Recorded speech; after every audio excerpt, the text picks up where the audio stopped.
दा बीर पुरुषखौ सन्मान होनाया बयबो जाथिनियाव थानाय दैदेनगिरि छात्र नेता बा संगठन नेता बयनिबो दायित्व बिथांमोनखौ सन्मान होनाय फुजिलांनाया।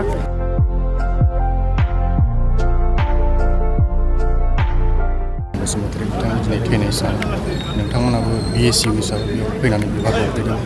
दिनैनि बे गोथार सानाव मा फोरमायगोन? दिनै बीर सिलागां बसुमतारी जायनाखि बर' जाथिनि सासे गोख्रों आन्दलन दैदेनगिरिमोन आरो बिएलटिनि फाउन्डार चेयारमेन जाय बिथांमोननि नेतृत्वआव जोंनि बिटिसिआ सृष्टि जादों।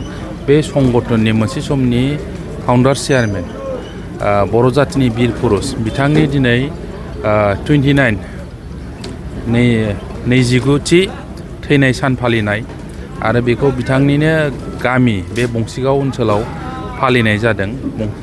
सिलागां मेमरियेल ट्रास्टनि बानजायनायाव आरो बेवहाय दिनै बयबो राजनितिक लिडारानो जा गुबुन गुबुन राजनितिक दोलो नेता BPF जा PPL जा बा बिभिन्न राजनितिक दोलो सामाजिक संगठन छात्र संगठन बयबो फैनानै बिथांनि खाथियाव मंखरसालियाव बिबार बावफैदों।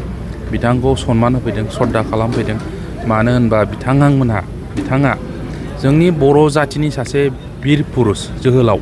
बिथांमोननि नाजानाय, बिथांमोननि खस्थ'नि सेक्रिफाइस, गाव गावनि जिबनखौ नाजालांनायनि गेजेराव सेक्रिफाइस खालामनायनि थाखायसो बर' जातिया बा बे बिटिसि ओनसोलाव थानाय बर'जों लोगोसे गुबुन गुबुन जातिफ्रा दिनै सामाजिक भाबै, अर्थनैतिक भाबै बा राजनितिक भाबै दावगालांनायनि जा लामा बेखौ जों मोननो हादों। आरो बेखौ होनायनि दिथा होगिरि, लामा दिन्थिगिरि सुबुंफोरानो बिथाङाबो बर' जातिनि दैदेनगिरिफोरनि सासे होनजायो। बड'फा उपेन्द्रनाथ ब्रह्ममोननि उनाव बा गुरुदेब कालिचरण ब्रह्म बा गुबुन गुबुन नेतानि गेजेराव बिथाङाबो सासे होननानै बुंजायो। फररानार आन्दलननि बिथांमोनहा लामा दिन्थिगिरि। दा बीर पुरुषखौ सन्मान होनाया बयबो जाथिनियाव थानाय दैदेनगिरि छात्र नेता बा संगठन नेता बयनिबो दायित्व बिथांमोनखौ सन्मान होनाय फुजिलांनाया। बे लेखायैनो जोंबो BScनि तरफनिफ्राय दिनै बिथांनि नैबे मंखरसालियाव फबनाय जायगायाव जों बिथांखौ बिबार बावफैदों, सन्मान होफैदों।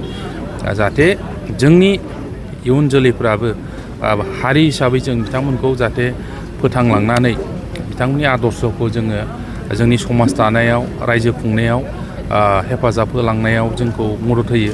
बेखौ जोङो सन्मान होनानै फोथांना लाखिनाया गोबां दरखार दङ। होनबासो जाथिया थांगोन आरो बिथांमोनखौ सन्मान होनो रोंब्लासो जोंनि जाथियाव आरोबाव गोबां भबिष्यतआव बीर पुरुष उजिबावगोन। आरो जोंहा गोबां खामानि मावनांगौ दं बर' जाथिनि थाखाय। बिटिसि ओनसोलाव जोंनि सिमाङा दाबो जाफुंजोबाखै। बे सिमांफोरखौ जाफुंहोनांगौबा, फुलफिल खालामनांगौबा बिथांमोननि आदर्शखौ जों गोसोखांनांगोन, बिथांमोनखौ फुजिनांगोन। होमबासो जाथियाव गोबां बीर पुरुष सम लायै सम उजिबावगोन। गोजोन्थों।